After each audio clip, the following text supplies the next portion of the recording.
어디서 들어본 적 있으세요? 밤이 깊어지면 장독대 앞에 나타나는 황금빛 두꺼비 한 마리. 오늘 사연의 주인공은 그 두꺼비가 이끄는 대로 걸어가셔 잊혀진 형의 유서와 숨겨진 진실을 마주하게 됩니다. 지금 어디서 이 영상을 보고 계신가요? 좋아요, 댓글, 그리고 구독. 계신 곳에서 무엇을 하시는지 댓글로 남겨주세요. 그리고 좋아요와 구독도 잊지 마시고요. 당신의 관심이 또 다른 기적 같은 이야기를 이어갑니다. 사람이 늙으면 말입니다. 제일 먼저 느는 게 체념이고 제일 늦게까지 남는 건 후회더군요. 저는 강원도 정선 산골짜기서 혼자 살아가는 82살 최만복이라고 합니다. 이름 석자 말해도 알아보는 사람 하나 없는 산, 그런 게 익숙한 줄 알았는데 요즘 들어 괜히 혼잣말이라도 해보게 됩니다. 만복아, 너 진짜 복은 지어봤냐? 가진 건 없지만 폐지 주워 모아 밥은 굶지 않고 삽니다. 마을회관도 멀고 같이 밥 먹을 이웃도 하나둘 떠나고 그런 날들 속에서 저는 매일 똑같은 시간에 일어나 같은 길을 걷고 같은 하늘을 봅니다. 그게 습관이자 삶의 유일한 궤도죠. 얼마 전이었습니다. 그날도 으슬으슬 추운 새벽이었죠. 불죽은 햇살이 산허리 위에 걸릴 무렵 마을 뒷산에 올라 나무가지 몇 개와 폐지 좀 챙기고 돌아오려던 참이었습니다. 그런데 저 멀리서 마을 이장 박씨가 저를 손짓하며 부르더군요. 만복이 형님, 오메 잠깐 좀 와봐요. 무슨 일인가 싶어 내려가니 이장이 봉투 하나를 내밉니다. 장례식 부의금 봉투예요. 오늘 한 분 가셨어요. 어르신 중에 혹시 아는 분 아닐까요? 누구유? 이장이 잠깐 주춤하더니 조심스레 말합니다. 성함이 최만수 어르신이랍니다. 그 이름을 듣는 순간 이상하게도 등골이 서늘해졌습니다. 만수라? 분명 낯이 근데 누구였는지 기억은 안 나고 가슴 한켠이 불에 그을린 듯 따끔했습니다. 그날은 내내 마음이 어지러웠습니다. 폐지를 줍는 손이 자꾸 떨리고 길가 돌틈에서 삐죽 솟은 잡초조차 눈에 밟히더군요. 돌아오는 길, 제 집 마당 앞에 잠시 서서 담배를 꺼내 물었습니다. 바람결이 싸늘했지요. 장독대 너머로 오래된 느티나무 그림자가 기묘하게 흔들리더군요. 그 순간 문득 눈에 들어온 게 있었습니다. 장독대, 바짝 마른 흙 위에 뭔가 반짝이는 게 눈에 띄었습니다. 가까이 다가가 보니 두꺼비 한 마리가 앉아 있더군요. 근데 그게 보통 두꺼비가 아니었습니다. 살갗에 누런 빛이 비쳤고 마치 노쇠로 만든 조각상처럼 말없이 제 앞을 바라보고 있었습니다. 움직이지도 않고 도망가지도 않고 그 자리에서 저를 기다리고 있었다는 듯이요. 그날 밤 잠이 오질 않았습니다. 방구석에 앉아 이름 최만수를 머릿속에 굴리고 또 굴렸습니다.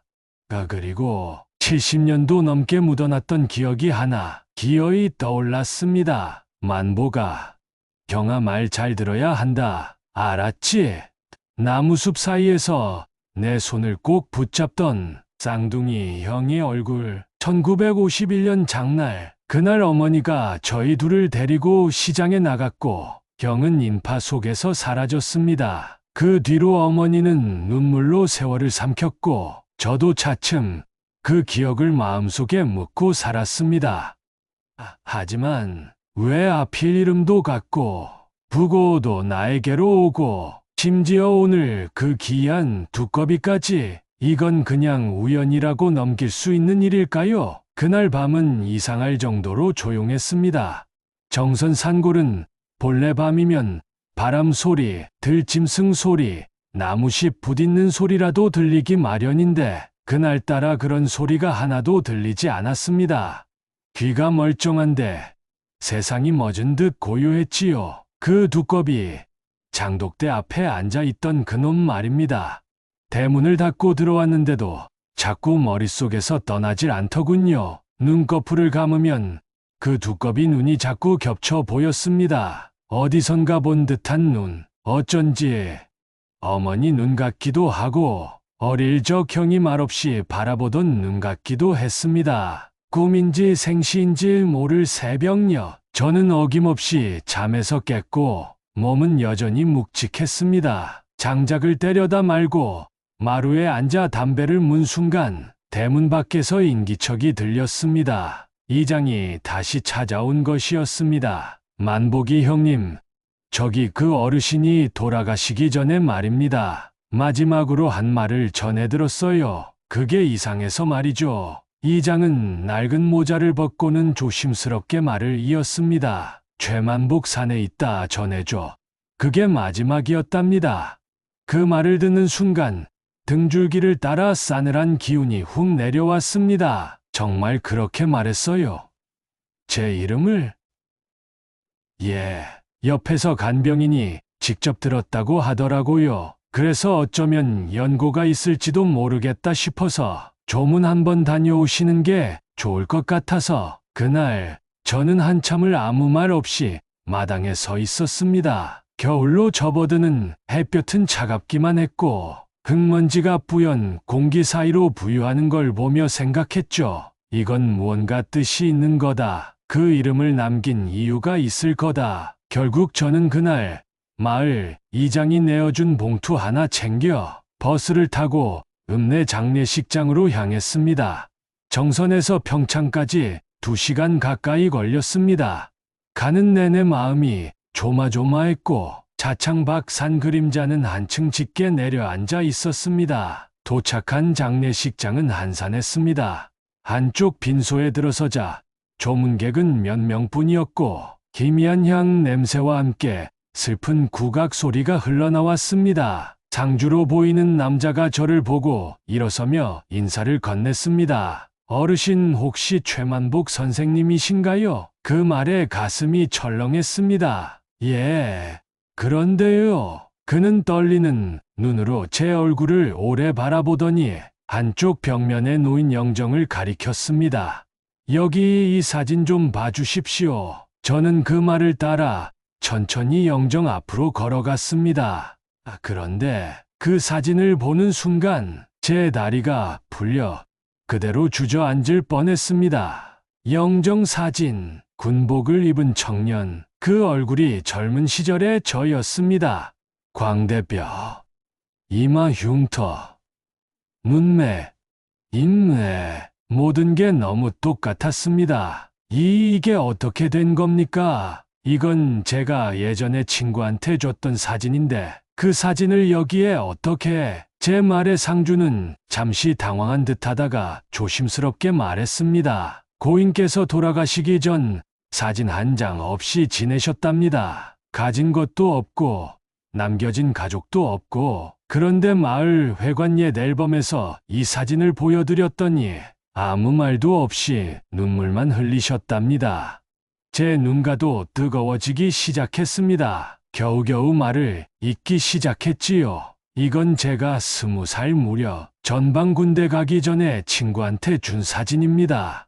그 친구가 왜 그걸 마을에 넘겼는진 몰라도 이 얼굴은 제 쌍둥이 형입니다. 전쟁통에 잃어버린 형. 주변 사람들은 숨을 삼켰습니다. 그 누구도 말을 잇지 못했고 상주는 고개를 깊이 숙였습니다. 그 순간 영정 옆 작은 탁자 위에 한쪽에 놓인 작은 보자기 하나가 눈에 들어왔습니다. 그 보자기 위에는 누런 빛이 나는 조그마한 두꺼비 모양 숟가락이 얹혀 있었지요. 그걸 보는 순간 어제 봤던 장독대 앞 두꺼비가 다시 머릿속을 스쳐갔습니다. 그놈이 이 자리로 나를 부른 건 아닐까요? 그렇게 제 인생을 송두리째 뒤흔드는 기이한 여정은 그날 장례식장에서 시작된 것이었습니다. 그 순간 영정 옆 작은 탁자 위 한쪽에 놓인 작은 보자기 하나가 눈에 들어왔습니다. 그 보자기 위에는 누런 빛이 나는 조그마한 두꺼비 모양 숟가락이 얹혀 있었지요. 처음엔 그냥 노숟가락인 줄 알았습니다. 그런데 그 무늬며 곡선이 어젯밤 마당에서 본 두꺼비의 모습과 너무도 닮아 있었어요. 이상하게도 그 숟가락을 보는 순간 속이 울렁거리고 손끝이 저릿하더군요. 뭔가 무언가 말하고 싶은 존재가 거기 있는 것처럼 느껴졌습니다. 상주에게 조심스레 물었습니다. 이건 돌아가신 분 유품인가요? 그는 잠시 말을 고르더니, 예, 돌아가시기 직전에 꼭 이건 동생분께 전해달라고 하셨습니다. 봉투 안에 편지도 있으니 꼭 혼자 계실 때 열어보시라고요. 그렇게 저는 그 조그마한 보자기와 봉투를 품에 안고 마치 무엇에 쫓기듯 장례식장을 빠져나왔습니다. 버스를 타고 돌아오는 길 내내 가슴이 쿵쾅거렸습니다. 밖은 눈발이 흩날리기 시작했고 창밖 풍경이 희뿌옇게 번지며 내 속도 함께 흐려졌습니다. 집에 도착하자마자 저는 외투도 벗지 않은 채 마루에 앉아 그 봉투를 열었습니다. 고운 한지에 꾹꾹 눌러 쓴 붓글씨가 보였습니다. 만보가, 내가 문수다. 미안하다. 내가 내 목까지 빚진 채 살아왔다. 저는 그 한 문장에 그대로 굳어졌습니다. 문수. 형, 살아있었다고요?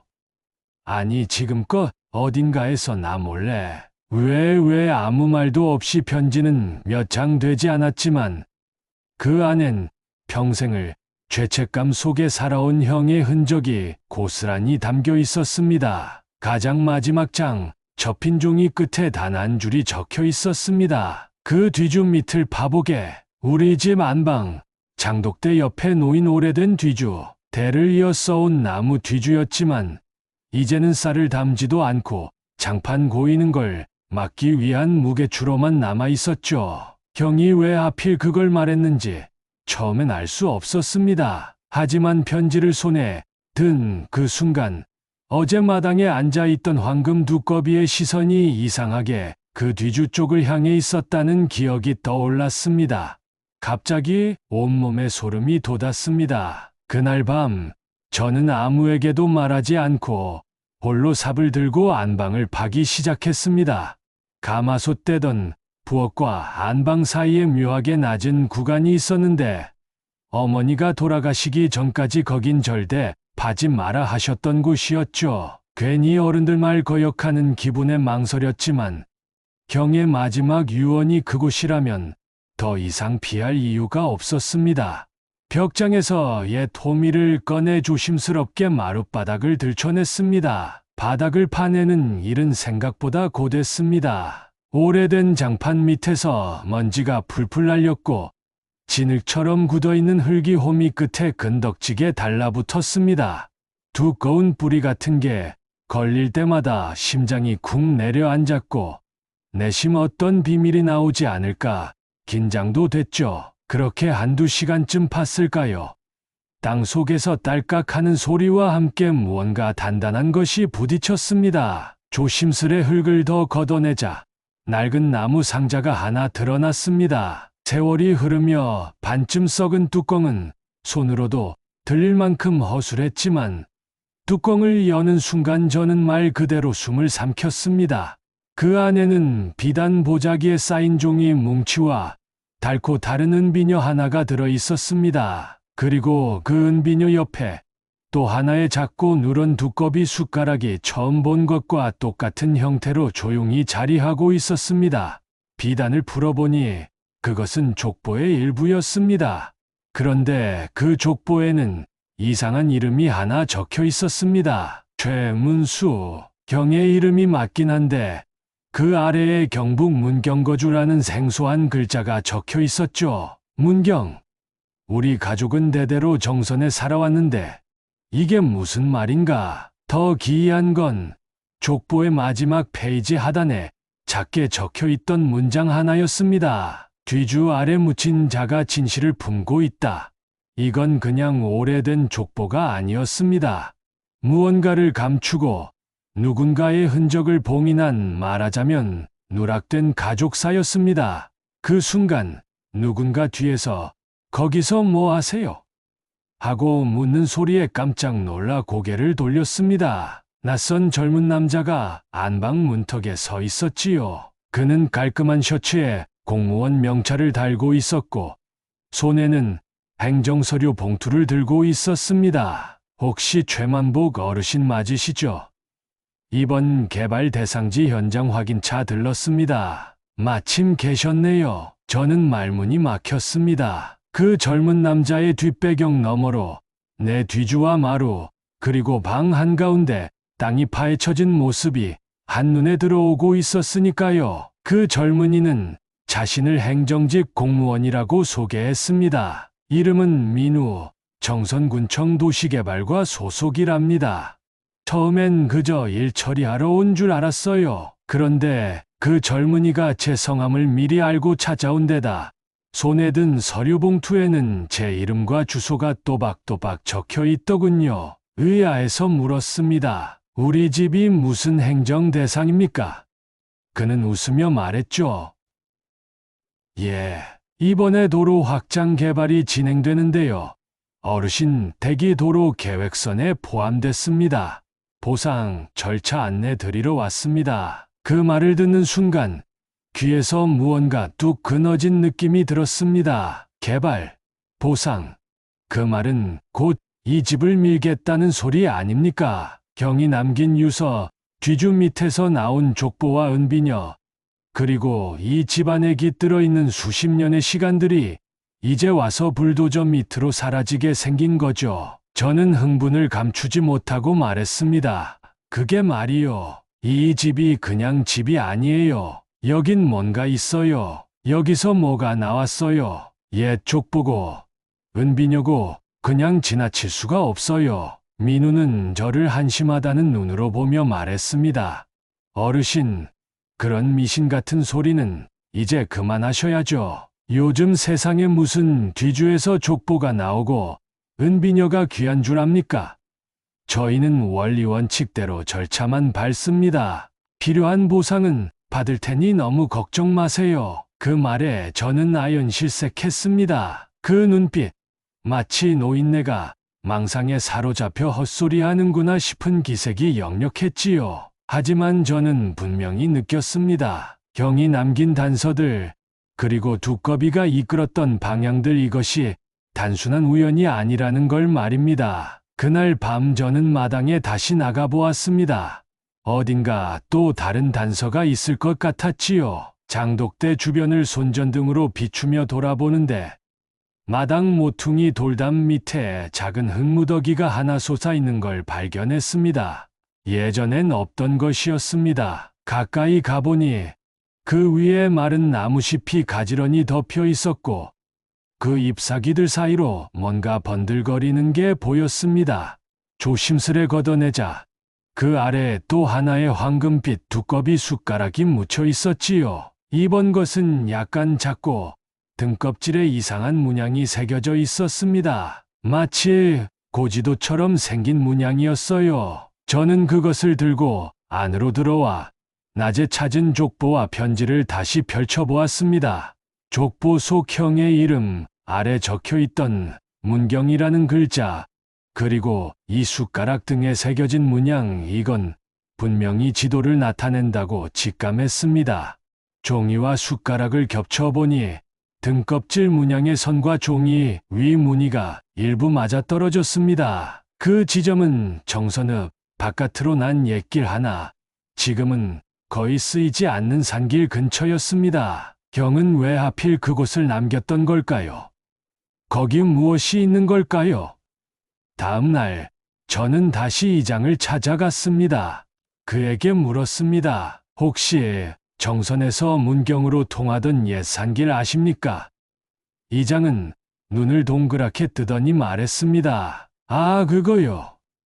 요즘 사람들은 몰라요. 옛날에 장돌뱅이들이 쓰던 길인데 지금은 덤불에 가려져 통행도 거의 못해요. 왜 그걸 물으세요? 저는 대답 대신 낡은 숟가락을 조용히 그의 앞에 놓았습니다. 그 순간 이장의 얼굴이 굳어졌습니다. 이거 옛날에 우리 외할아버지가 얘기하던 두꺼비 숟가락이네. 집안에 숨겨진 물건이 나타나면 큰 뜻이 이루어진다고 했었어요. 저와 이장, 우리는 동시에 무언가 깨달은 눈빛으로 서로를 바라보았습니다. 그리고 저는 그 산길을 향해 가기로 결심했습니다. 며칠 뒤 저는 혼자 낡은 지도를 들고 정선 외곽의 산길로 향했습니다. 예전엔 장돌뱅이들이 넘어다녔다는 길이었지만 이제는 잡초에 덮여 흔적도 희미해져 있더군요. 산짐승 발자국만 간간히 남아있고 길인지 구덩이인지 모를 웅덩이들을 지나면서도 저는 그 숟가락 등껍질의 문양이 가리킨 방향을 믿었습니다. 하루 해가 다 지기 직전 나무들이 비집고 선 능선 끝자락에서 드디어 그것을 발견했습니다. 잡초에 반쯤 묻힌 돌무더기. 그러나 그 형태는 누가 봐도 자연적인 게 아니었습니다. 봉군처럼 부드럽게 쌓인 그 돌더미 앞에서 저는 몸을 숙였습니다. 돌을 하나씩 걷어내기 시작했습니다. 첫 돌을 들자 안쪽에서 차가운 흙내와 함께 붉은 비단 1,001조각이 흘러나왔습니다. 그걸 본 순간 숨이 턱 막혔습니다. 형, 당신이 숨기고자 했던 건 대체 뭐였던 겁니까? 계속해서 돌을 치우고 비단을 걷자 작고 오래된 나무함이 하나 나왔습니다. 못질도 없이 꼭 맞게 짜여진 구조. 그 정성만으로도 이 물건이 얼마나 귀히 여겨졌는지 알 수 있었지요. 조심스레 뚜껑을 여니 그 안에는 낡은 군복 상의 하나와 붉은 봉투 하나가 들어 있었습니다. 군복은 손때로 누렇게 변색돼 있었고 어깨 부분에는 총탄 자국처럼 보이는 구멍도 나 있었습니다. 봉투엔 필체가 빗뚫지만 정성스럽게 적힌 문장이 있었습니다. 이것이 나의 죄요.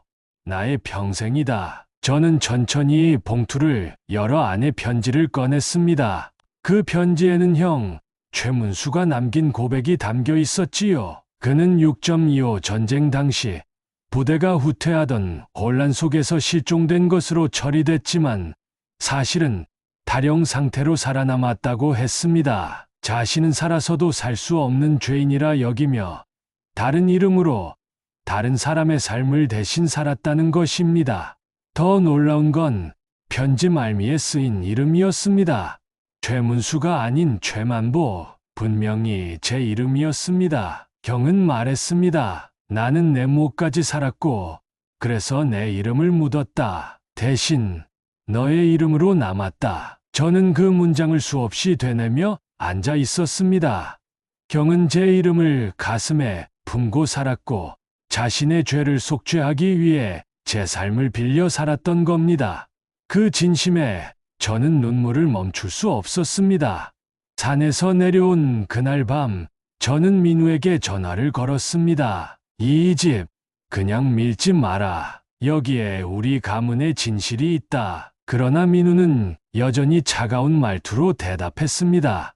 어르신, 감정은 이해하지만 행정은 감정으로 하는 게 아닙니다. 개발은 이미 시작됐고 일정은 조정하기 어렵습니다. 저는 말없이 전화를 끊었습니다. 하지만 그날 밤 민우는 이상한 꿈을 꾸게 됩니다. 꿈속에서 그는 폐허처럼 무너진 우리 집 마당 한가운데 서 있었습니다. 그리고 저편에서 황금빛 두꺼비 하나가 느릿느릿 그를 향해 기어왔습니다. 두꺼비는 민우의 앞에 멈춰 서더니 갑자기 몸을 부풀리며 울음소리를 냈습니다. 그르르륵 하고 터져 나오는 소리는 마치 사람의 통곡처럼 들렸습니다. 민우는 꿈에서 깨어난 뒤 식은땀으로 범벅이 되어 있었습니다. 그는 그 길로 다시 제 집을 찾아왔고 마당에 들어서자 멈춰 섰습니다. 이 집, 뭔가 이상해요. 제가 뭘 잘못 본 걸까요? 아니면 뭘 놓치고 있는 걸까요? 저는 민우를 마루에 앉히고 족보와 은비녀, 숟가락, 편지, 그리고 군복까지 하나하나 꺼내 보여주었습니다. 그의 표정이 서서히 변해갔습니다. 그는 처음으로 말없이 제 설명을 들었습니다. 그날 저녁 우리는 함께 마당 장독대 앞에 앉았습니다. 민우는 조용히 말했습니다. 할아버지, 이 집 제가 지켜드릴게요. 진짜 이유가 뭔지 이제야 알 것 같아요. 저는 무거운 마음 한 귀퉁이가 풀리는 걸 느꼈습니다. 하지만 아직 남은 퍼즐이 있었습니다. 경이 그렇게까지 숨기려 했던 진짜 이유, 그리고 족보에서 사라졌던 또 다른 이름. 그것은 다음 막에서 드러날 마지막 비밀을 예고하고 있었습니다. 며칠 뒤 민우가 다시 집으로 왔습니다. 이번엔 혼자가 아니었습니다. 마을 이장과 구청 도시개발과 팀장이라는 사람도 함께였지요. 민우가 제게 말했습니다. 할아버지, 이분들께 직접 말씀드리는 게 좋을 것 같아서요. 경님의 유품과 그 장소 이야기까지 다 보여드리죠. 저는 조심스럽게 족보를 펼쳤고 나무함에서 나온 편지와 은비녀 그리고 숟가락들을 차례대로 꺼내놓았습니다. 이장도 눈빛이 흔들리는 게 보였고 팀장 역시 말없이 자료를 하나하나 들여다봤습니다. 민우가 덧붙였습니다. 이건 단순한 노인의 망상이 아니라 우리 지역 역사이자 유산입니다. 함부로 밀고 지워버릴 수 있는 게 아닙니다. 회의는 길지 않았지만 무겁게 흘렀습니다. 돌아가던 길에 이장이 저에게 말했습니다. 어르신, 저 숟가락 문양이요. 우리 마을 당산나무 표식이랑 똑같아요. 예전 어른들 중엔 거기가 선대 묘토였단 말도 있었지요. 혹시 거기도 한번 확인해 보시지 그러세요? 저는 깜짝 놀라며 묻습니다. 당산나무 밑이요? 이장은 고개를 끄덕였습니다. 그 밑에 돌무더기 하나 있었는데 다들 아무도 안 건드렸거든요. 어르신 말대로라면 그게 마지막 조각일 수도 있겠네요. 그날 밤 저는 마당에서 두꺼비 숟가락들을 다시 꺼내어 손에 쥐었습니다. 기미한 등껍질, 무늬가 달빛 아래서 은은하게 빛나고 있었습니다. 문득 두꺼비 하나를 마당 흙바닥에 내려놓자 그것이 마치 살아있는 듯 몸을 빙그르르 돌리며 장독대 쪽을 향하더군요. 저는 그 방향을 따라 걷다가 뒷담을 돌아 마을 당산나무까지 향했습니다. 초겨울 밤 공기는 차가웠지만 마음은 이상하게 따뜻했습니다. 도착하니 이장이 말한 돌무더기가 정말로 나무 뿌리 아래에 있었습니다. 자연스럽지 않게 둥글게 쌓인 돌들, 가운데엔 오래된 비석 조각 하나가 비스듬히 박혀 있었지요. 저는 돌을 하나씩 치워보기 시작했습니다. 글과 낙엽, 뿌리가 얽힌 틈에서 갑자기 뭔가 딸깍하고 걸리는 느낌이 들었습니다. 손으로 조심스레 더 파보니 나무로 된 오래된 상자가 하나 나오더군요. 그 상자를 열자 안에는 아주 오래된 흑백 사진 한 장과 피로 쓴 듯한 종이 한 장이 들어 있었습니다. 사진 속 인물은 놀랍게도 형과 낯선 어떤 노인이 함께 찍혀 있었고 종이 위엔 이런 문장이 적혀 있었습니다. 나는 죄를 대신 졌다. 하지만 그 씨앗은 나만의 것이 아니다. 진실을 밝힐 자, 피로 이어진 자뿐. 이건 누군가가 형과 함께 그 비밀을 공유했단 뜻이었습니다. 그리고 그 누군가는 아직 완전히 드러나지 않은 것 같았습니다. 그 마지막 단서를 품은 채 진실은 이제 끝을 향해 고개를 들기 시작했습니다. 그날 이후로 저는 며칠 동안 거의 잠을 이루지 못했습니다. 머릿속에는 당산나무 아래에서 발견한 사진과 피로 쓴 문장, 형과 함께 찍힌 낯선 노인의 얼굴이 떠나질 않았지요. 민우도 마찬가지였는지 거의 매일같이 찾아와 저와 함께 족보와 편지, 숟가락, 은비녀를 다시 들춰보며 무언가 더 있는 건 아닌지 고민했습니다.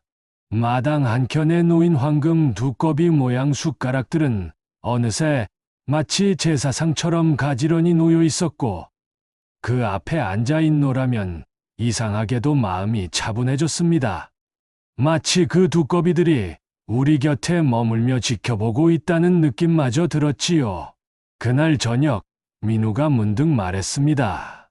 할아버지, 이 사람 사진 속 저 노인 말이에요. 혹시 예전에 마을에서 떠돌던 이야기 같은 거 없었나요? 저는 곰곰이 생각을 더듬었습니다. 어릴 적 어머니가 낮은 목소리로 하시던 말이 떠올랐습니다. 우리 집안은 죄를 품고 산다. 너는 절대 나무 서쪽 자락엔 가지 마라. 거긴 피를 묻은 땅이다. 당시엔 그냥 겁주기 위한 말로만 들었는데 지금 와서 생각하니 그 말이 당산나무와 연결되는 듯 했습니다. 그리고 사진 속 그 노인, 어딘가 마을에서 본 듯한 인상이었습니다. 다음 날, 저는 이장을 다시 찾아갔습니다. 이장도 사진을 보고는 한참을 들여다보더니 말했습니다. 저 사람 내 기억이 맞다면 옛날에 마을에 오던 약장수 중에 하나랑 닮았어요. 늘 말없이 당산나무 밑에 앉아있던 양반이었죠.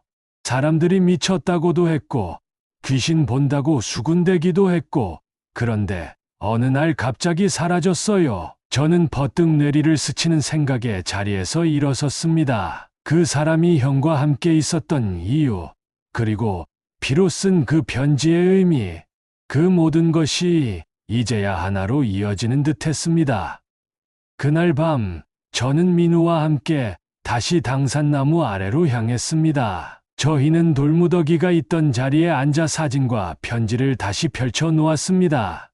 그때였습니다.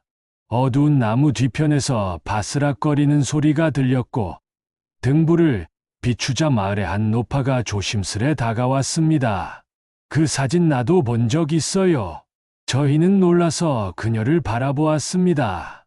노파는 자신이 예전에 당산나무 근처 움막에 살던 사람이라며 그 노인과 몇 마디 말을 나눈 적이 있다고 했습니다. 그 양반, 맨날 자기 죄를 대신 짊어진 자가 곧 올 거라며 기다리고 있었어요.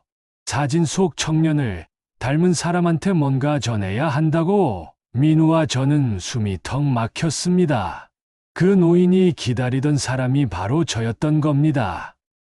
그리고 두꺼비 숟가락, 족보, 편지, 은비녀, 사진 그 모든 조각들이 저를 여기로 이끌고 있었던 것이었습니다. 저는 떨리는 손으로 다시 편지를 펼쳐들었습니다. 그 피로 쓴 글씨는 이제야 온전히 이해가 됐습니다. 진실을 밝힐 자, 피로 이어진 자뿐, 경이 끝내 밝히지 못한 진실을 이제 제가 마주할 차례였습니다. 그날 밤, 두꺼비 숟가락들 중 하나가 유난히 강하게 빛을 반사하고 있었습니다.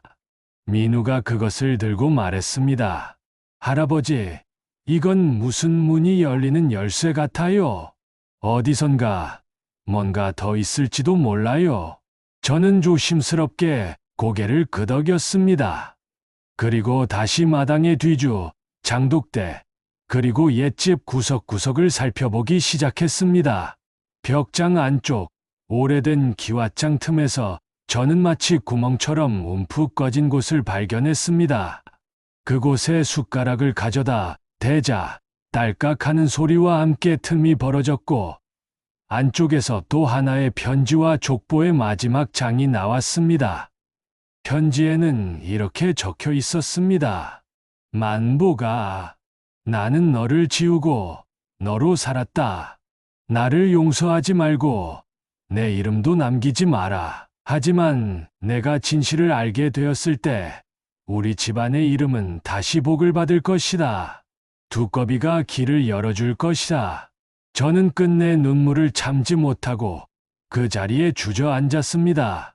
그리고 조용히 속으로 중얼거렸습니다. 형, 이제 됐어.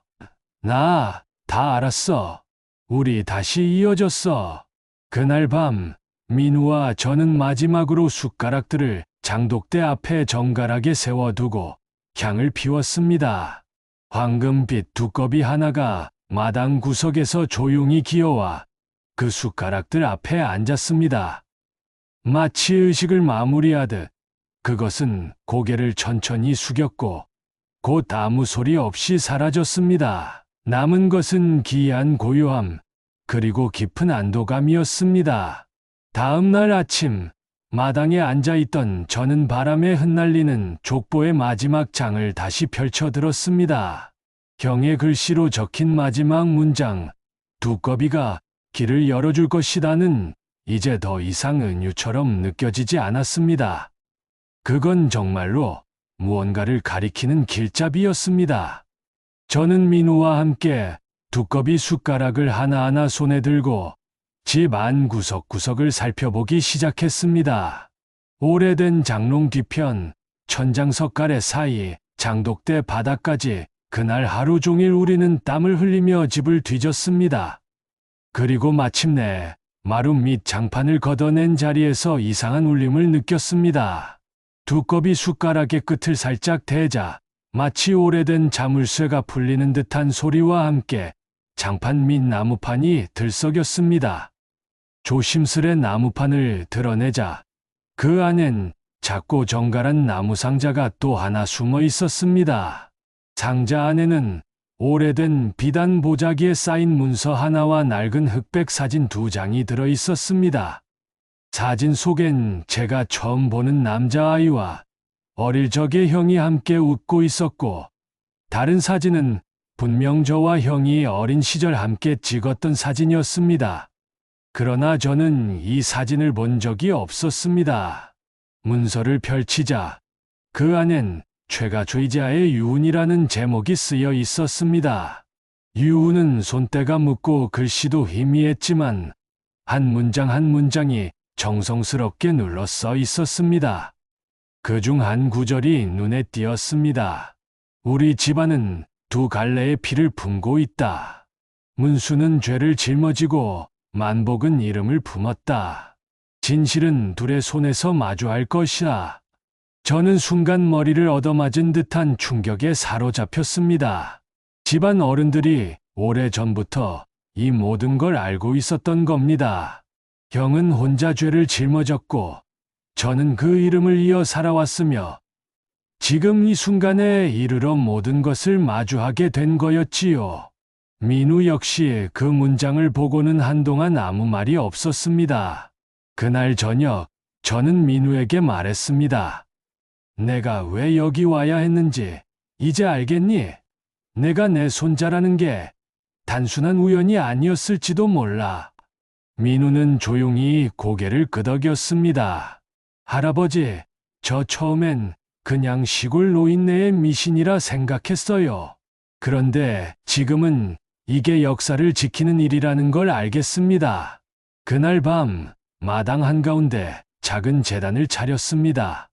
족보, 유서, 두꺼비 숟가락, 은비녀, 그리고 사진까지 정성껏 올렸습니다. 저는 형의 이름을 크게 3번 불렀습니다. 최문수, 최문수, 최문수야. 바람이 불었고 촛불이 흔들리며 꺼질 듯 꺼지지 않았습니다. 그 순간 마당 끝에서 낯익은 울음소리가 들렸습니다. 끄르르륵 하고 낮게 울리는 분명 그 두꺼비의 소리였습니다. 고개를 돌리자 황금빛 두꺼비 하나가 제단 옆에 조용히 앉아 있었습니다. 형이 보내준 마지막 인사처럼 느껴졌습니다. 민우는 2 손을 모으고 조용히 고개를 숙였습니다. 저도 함께 눈을 감고 가슴에 손을 얹었습니다. 그리고 말했습니다. 형, 이제 됐다. 너도 나도 다 풀었다. 우리가 다시 이어졌다. 눈을 뜨니 두꺼비는 사라져 있었고 바람도 잦아들었으며 집안은 마치 처음부터 평온했던 듯 조용했습니다. 그날 밤 저는 오랜만에 깊은 잠에 빠졌습니다. 꿈속에서 형이 나타났습니다. 그때처럼 젊은 시절의 모습으로 군복을 입고 환하게 웃으며 말했습니다. 만복아, 고맙다. 내 목까지 살아줘서, 그리고 날 잊지 않아줘서. 형의 말에 저는 눈물 지으며 대답했습니다. 형, 이제 편히 쉬어. 다음 생엔 우리 꼭 다시 만나. 그땐 절대 놓치지 않을게. 아침이 밝았습니다. 민우가 마당을 정리하며 말했습니다. 할아버지, 이제 이 집을 지키는 일 제가 이어가도 될까요? 저는 힘주어 고개를 끄덕였습니다. 그래라. 이건 이제 내 몫이다. 그리고 절대 이 숟가락들 버리지 마라. 저건 단지 쇳덩이가 아니다. 조상의 숨결이고 피로 전해진 이야기니까. 민우는 조심스럽게 두꺼비 숟가락들을 하나하나 보자기에 싸며 말했습니다. 잊지 않을게요. 여기 담긴 모든 걸요. 그날 이후 두꺼비는 다시 나타나지 않았습니다. 그러나 가끔 바람 부는 날이면 장독대 너머 어딘가에서 낮은 숨소리 같은 게 들려오곤 했습니다. 그럴 때마다 저는 마당을 가만히 바라보며 속으로 중얼거립니다. 고맙다, 문수야. 그리고 잘 가라. 우리 집을 지켜준 황금 두꺼비야. 그 후로 시간이 많이 흘렀습니다. 민우는 지역문화재관리위원회로 발령을 받아 본격적으로 문화재관리 일을 맡게 되었고, 이 집은 최가 고택이라는 이름으로 문화재 등록이 마무리되었습니다. 해마다 마을에서는 작은 문화재 행사가 열리고 민우는 어린이들에게 황금 두꺼비 이야기를 들려줍니다. 아이들은 반짝이는 눈으로 묻습니다. 진짜 두꺼비가 나타났어요. 민우는 웃으며 대답합니다. 응, 아주 오래전에 정말로 나타났었단다. 우리 집을 지켜준 수호신이었지. 저는 어느덧 80을 넘긴 노인이 되었지만 매년 정월대 보름이면 마당에서 작은 의식을 치릅니다. 뒤주 앞에 술잔을 놓고 장독대 옆에 향을 피웁니다. 촛불은 여전히 흔들리고 마당엔 늘 고요한 바람이 붑니다. 이따금 혼잣말로 형의 이름을 부릅니다. 문수야, 잘 있지? 민우가 잘하고 있어. 내가 걱정했던 거 다 풀렸어. 민우는 언젠가 제게 말한 적이 있습니다. 할아버지, 전 이 집을 박물관으로 만들고 싶어요. 사람들이 그냥 지나치지 않도록, 이 이야기를 기억하도록, 두꺼비가 남긴 그 숨결을 오래도록 간직하도록요. 저는 대답했습니다. 좋다, 민우야. 하지만 기억해라. 두꺼비는 우리가 지킨 게 아니라 우리를 지켜준 거다. 그러니 너무 가지려 하지 마라. 그저 고마워하면 되는 거야. 그리고 그해 여름, 큰 비가 내리던 어느 날이었습니다. 마루에 앉아 창밖을 보는데 장독대 옆에 무언가 움직이는 게 눈에 띄었습니다. 처음엔 고양이인가 했지만 이내 익숙한 실루엣이 보였습니다. 황금빛이 감도는 두꺼비 하나가 빛 속에서 조용히 마당을 가로질러 가고 있었습니다. 비에 젖은 마당을 느릿하게 그러나 힘있게 기어가던 그 모습 저는 숨을 죽이고 지켜봤습니다. 두꺼비는 마치 한 바퀴 집을 돌아보듯 장독대를 돌고 뒤주 앞에 멈춰 섰습니다. 잠시 그 자리에 머무르던 두꺼비는 고개를 살짝 들더니 저를 바라보는 듯 했습니다. 눈이 마주쳤을까요? 그 순간 이상하게도 마음 한가운데 무언가가 울컥 솟았습니다. 저는 자리에서 천천히 일어나 마당으로 걸어 나갔습니다. 빗속에서 두꺼비와 나란히 선 순간 이상하리만큼 따뜻한 기운이 돌았습니다. 그러고는 두꺼비는 조용히 발걸음을 옮겨 담장 너머 어둠 속으로 사라졌습니다. 저는 마당 한가운데 서서 한참을 그 자리에 있었습니다. 경이 그리운 이들이 그 영혼들이 모두 거기 함께 있었던 것만 같았습니다. 아마도 두꺼비는 마지막으로 안부를 전하러 온 것일지도 모르지요. 그날 이후 더 이상 두꺼비는 나타나지 않았습니다. 하지만 제 마음엔 늘 함께하고 있습니다. 민우는 종종 말합니다. 할아버지, 전 아무리 시간이 지나도 이 마당을 떠날 수 없을 것 같아요. 여긴 단순한 집이 아니라 기적이 일어난 곳이니까요. 저는 웃으며 대답합니다. 맞다. 민우야, 기적은 어쩌면 멀리 있는 게 아니다. 그냥 우리가 마음을 다해 지킨 그 시간들이 곧 기적이지. 지금 이 순간에도 마당에는 바람이 붑니다. 장독대는 묵직한 침묵으로 자리를 지키고 뒤주는 여전히 집 안 한편에 묵묵히 놓여 있습니다. 그리고 어딘가에서 들려오는 듯한 낮고 느린 숨소리. 그르르륵 아니, 어쩌면 바람 소리일지도 모릅니다. 하지만 저는 압니다. 그건 아직도 우리 집을 지키고 있는 누군가의 숨결이라는 걸요. 그리고 저는 매일 그 숨결에 감사합니다. 황금 두꺼비야, 고맙다. 형, 잘 가라. 나는 내 몫까지 살아냈고 남은 날들도 조용히 살아갈게. 이 집은 이제 더는 혼자가 아니야. 우리는 다시 이어졌고 영원히 함께야. 지금까지 한 남자의 기억 속에서 시작된 기적 같은 여정을 함께 해주셔서 감사합니다. 뒤주 밑에 숨겨진 시간, 황금빛 두꺼비가 안내한 길, 그리고 이름 너머의 용서와 화해. 그 모든 것이 우리에게 말해줍니다. 진실은 마음을 다해 지키려는 사람에게 반드시 모습을 드러낸다는 것을요. 혹시 지금 당신 곁에도 작고 조용한 두꺼비 한 마리가 무언가를 지키고 있진 않나요? 복복설설이었습니다. 다음 이야기에서 다시 뵙겠습니다.